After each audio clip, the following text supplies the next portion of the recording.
Samuel Eto'o est à Cotonou depuis hier soir. Il est l'invité du gouvernement béninois en général, du ministère des Sports en particulier, pour partager avec nous un petit moment de joie. Nous avons décidé de célébrer nos talents.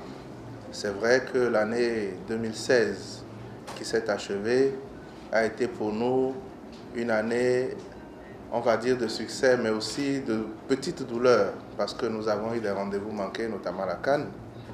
Mais ça a été, pour ceux qui suivent attentivement le sport béninois, une année où une quinzaine de fédérations ont quand même réussi à rafler dans les compétitions internationales environ 86 médailles.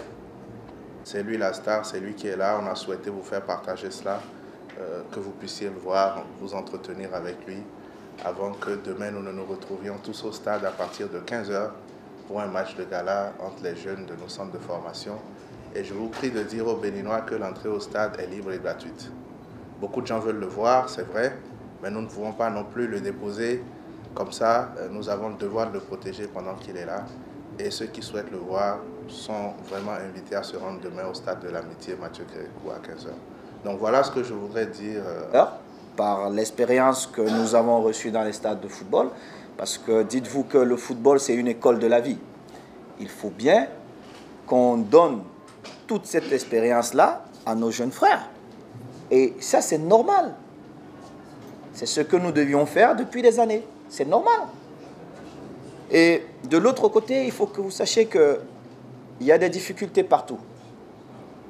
Mais la bonne nouvelle, c'est que votre gouvernement, votre ministre, ont réussi à mettre des gens qui étaient divisés depuis un certain temps et qui nous empêchaient de jouer au football. Bientôt, ce championnat va reprendre et c'est ce que vous devez encourager. Vous ne devez pas laisser des gens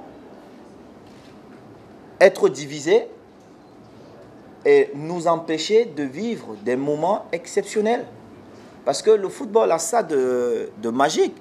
C'est qu'on perde ou qu'on gagne, qu'on fasse match nul. À la fin du match, on se serre la main. Et comment est-il possible que nos dirigeants ne puissent pas avoir ce fair play? Et vous, vous êtes les garants de ça.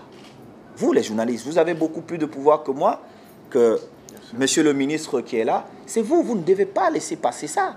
N'acceptez plus ça. Qu'on ne vous prive plus de football. Qu'on ne vous prive plus d'un droit. Non. Les intérêts des personnes ne peuvent pas passer avant l'intérêt de tout un peuple. Parce que quand le Bénin joue, je m'imagine que la vie s'arrête ici. Parce que moi, je vois au Cameroun, quand les Lions jouent, il n'y a que les Lions. Il n'y a que ça. Vous pouvez me dire ce que vous voulez, mais je sais qu'à 14 h, je suis déjà devant mon écran. C'est comme ça. Donc, ne permettez plus ça. Et encouragez plutôt l'initiative du gouvernement et... La seconde question. Mais je vais vous dire, ma soeur a la nationalité béninoise. Et lui, ce monsieur, c'est mon beau-frère. Oui, bon, il a kidnappé ma soeur depuis des années. Donc.